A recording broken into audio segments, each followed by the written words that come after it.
बिस्मिल्लाहिर्रहमानिर्रहीम। अस्सलामुअलैकुम।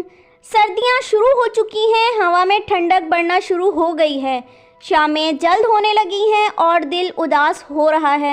ये किसी फिल्म के डायलॉग नहीं बल्कि हकीकत है।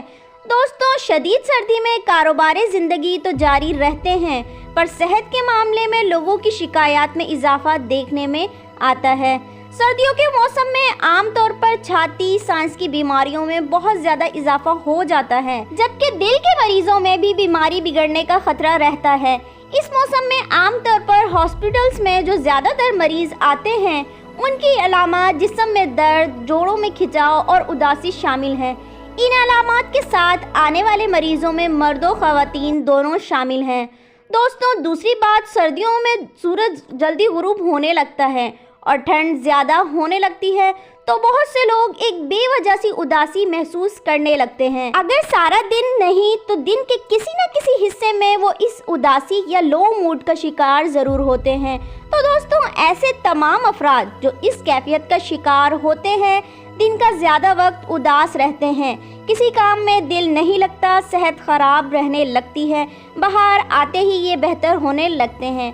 कुछ लोगों में इसकी अलामात कम शिद्दत की होती हैं, जबकि ऐसे ममालिक जहां धूप कम हो, बादल छाए रहें और सख्त सर्दियां हों, वहां लोगों की बड़ी तादाद ज़्यादा शिद्दत की अलामात रखती हैं। मौसम सरमा में ऐसी कैफियत लाहक होने की एक और बड़ी वजह सोशल एक्टिविटीज़ में कमी होना भी है। मौसम जितना सर्द होता है, लोग इतने ही घरों से निकलना या मिलने जुलने से परहेज़ करते हैं, जिनसे हम एक किस्म की तन्हाई भी महसूस करते हैं।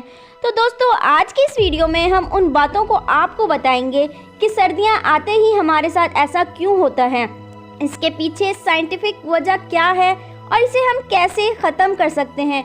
दुनिया के बहुत से लोग ऐसा महसूस करते हैं और इसको डिस्क्राइब करने के लिए एक टर्म इस्तेमाल की जाती है, जिसे सीजनल अफेक्टिव डिसऑर्डर कहा जाता है, या फिर शॉर्ट वर्ड्स में SAD कहा जाता है, और इसे दूसरों नामों से भी डिफाइन किया जाता है, जैसे seasonal depression, winter darkness, winter blues. और इसके पीछे जो साइंटिफिक रीज़न है, इसमें साइंसदान और माहिर नफ्सियात का कहना है कि जिन लोगों के साथ ऐसा होता है, उनके जिस्म लाइट के हिसाब से ज़्यादा सेंसिटिव होते हैं, यानी उनके जिस्म को जितनी सूरज की रोशनी मिलती है, डायरेक्ट या इनडायरेक्ट, उनके जिस्म रोशनी की उस मिकदार के हिसाब से डिफरेंट रिस्पॉन्स करते हैं। और एक थ्योरी ये है कि जो लाइट हमारे आँखों के ज़रिए हमारे जिस्म में दाखिल होती है, वो हमारे जिस्म में हार्मोन्स को चेंज करने का सबब बनती है।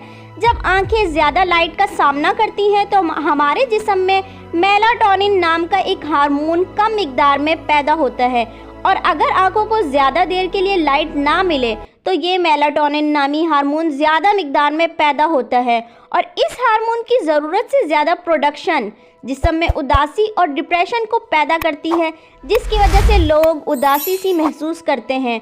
और अगर इंसान पहले ही डिप्रेशन या किसी किस्म की उदासी का शिकार हो, तो उन लोगों में उदासी मज़ीद बढ़ जाती है। और साइंस ये बात पहले ही साबित कर चुकी है कि मौसमों का बदलना हमारे रवैयों और मिजाज पर असरअंदाज होता है। तो अब बात करते हैं कि इस मौसम में उदासी को ख़त्म करने के लिए हम क्या कर सकते हैं। इसका इलाज आमतौर पर डॉक्टर्स यही बताते हैं कि सुबह उठकर दरवाजे खिड़कियां खोल दी जाएं, ताकि सूरज की रोशनी अंदर आ सके, और मौसम सरमा में जब भी सूरज निकले, कम से कम आधे घंटे तक लाजमी धूप में बैठें। धूप में बैठना अभी तक इस मर्ज़ का सबसे बेहतरीन तरीका इलाज है, जो कि वतन अजीज़ समेत पूरी दुनिया में राइज है। तो सर्दियों में जैसे ही सूरज निकले, फ़ौरन धूप में बैठ जाएं। ऐसा करने से कुछ ही लम्हों के बाद आप खुद को तरोताज़ा और ताज़ा दम महसूस करेंगे।